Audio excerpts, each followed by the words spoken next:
बौद्ध समाजाला वहिवाटीप्रमाणे स्मशानभूमी उपलब्ध करून देण्याच्या मागणीसाठी पंचायत समिती कार्यालयासमोर आमरण उपोषण.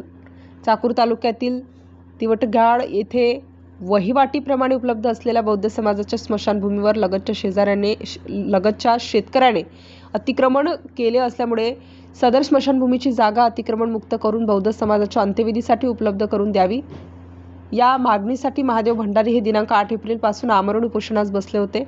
ग्रामपंचायत सरपंच, ग्रामसेवक व तलाठी यांनी स्मशानभूमीच्या जागेच्या कागदपत्रांची रेकॉर्डप्रमाणे तपासणी केली असता निस्तार पत्रकावर स्मशानभूमीची नोंद नसल्याचे आढळून आले. पण वहिवाटीप्रमाणे स्मशानभूमी तेथे आहे व ती जागा बौद्ध समाजाच्या स्मशानभूमीचीच आहे, ती त्या समाजासाठी उपलब्ध करून द्यावी अशा मागणीचे पत्र तहसीलदार चाकूर यांना दिले.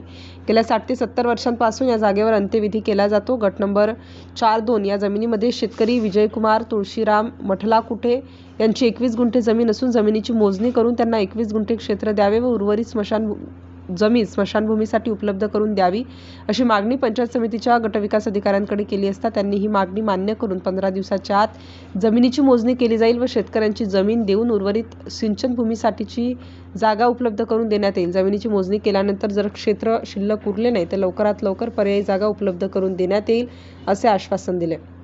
या आश्वासनानंतर उपोषणकर्ते महादेव भंडारी यांनी आपले उपोषण मागे घेतले. विशेष म्हणजे उपोषणकर्ते महादेव भंडारी हे दोन्ही डोळ्यांनी अंध आहेत. अंध असताना सुद्धा समाजासाठी त्यांची धडपड वाखाणण्याजोगी आहे.